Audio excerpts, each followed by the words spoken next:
Hi, നമ്മുടെ ഈ മാവ് കണ്ടോ?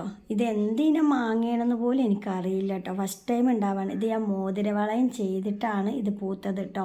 അതിന് മുമ്പൊന്നും എനിക്ക് മാങ്ങ പിടിച്ച് കിട്ടിയിട്ടില്ല. പൂക്കും പോവും അങ്ങനെയായിരുന്നു കേട്ടോ. ചിലപ്പോൾ പൂത്തിട്ടുമില്ല. പിന്നെ അതുപോലെ എൻ്റെ കരിയേപ്പ് കണ്ടോ, ഞാൻ പറഞ്ഞിട്ടില്ലേ, ഇറച്ചി മീനൊക്കെ കഴുകുന്ന വെള്ളം ഒഴിച്ച് വലുതാക്കി എടുത്തതാണ്. പിന്നെ ഇതൊക്കെ നമ്മുടെ കമ്പ് അടിപൊളിയായിട്ട് ഉണ്ടാകുന്നുണ്ട്. പിന്നെ ഇത് നമ്മൾ കൃഷിഭവനിൽ അന്ന് കിട്ടിയ മുളകൊക്കെ കണ്ടോ, അടിപൊളിയായിട്ട് ഉണ്ടാവുന്നുണ്ട്. നമ്മുടെ വീട്ടിലെ സാധനങ്ങൾ വെച്ചിട്ട് തന്നെ കേട്ടോ. പിന്നെ ഇത് കണ്ടത് എൻ്റെ അതിഥികളാട്ടോ. ഇവരെന്നും നമുക്ക് വരുന്നവരാണ്, നമ്മൾ കൊടുക്കുന്ന ഫുഡ് കഴിക്കാൻ വരുന്നവരാട്ടോ. ഇവരെന്നും രാവിലെ ഇവിടെ വരും.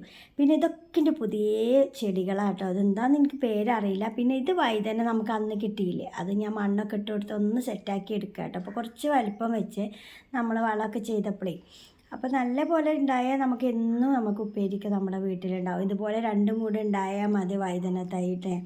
പൊരിച്ചിട്ടൊക്കെ കഴിക്കാൻ നല്ല ടേസ്റ്റാണ്. പിന്നെ ഇത് എന്ത് തൈ എനിക്കറിയില്ല, പടുവോ മുളച്ചത് അറിയെങ്കിൽ ഒന്ന് കമൻറ്റ് ചെയ്യണേ. പിന്നെ ഇത് വഴുതന വീണ്ടും ഇത് നമ്മൾ മുമ്പ് നട്ടതാണ്. പിന്നെ ഈ ഒരു കാഴ്ച നിങ്ങൾ കാണണ്ടേ തന്നെ കേട്ടോ. ഞാൻ എന്നും ഇവർക്ക് വേണ്ടി ഒരു പിടി അരി ചോറ് ഏറെ അരി ഇടും കേട്ടോ. ഇവരെന്നും വന്ന് ഞാൻ ഇട്ട് കൊടുക്കുന്ന ചോറ് കഴിക്കുന്ന രംഗ നിങ്ങൾ ഈ കാണണത്. എന്താ അച്ചടക്കത്തോടെ കഴിക്കുന്നതെന്ന് നോക്കിയാൽ നിങ്ങൾ. ഒത്തിരി വരുത്, നമുക്ക് എണ്ണാൻ പോലും കഴിയില്ല, അത്രയുണ്ട്. ഇവിടെയാണ് കേട്ടോ ഇവരെ ചോറൊക്കെ കഴിച്ചിട്ടില്ല റെസ്റ്റ് എടുക്കലൊക്കെ. അത് കഴിഞ്ഞിട്ട് കാക്കകൾ വരും.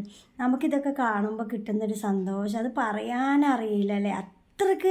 അത്രക്കൊരു ആനന്ദം ഇവരെ സൗണ്ട് കേൾക്കുമ്പോഴൊക്കെ നല്ല രസമല്ലേ.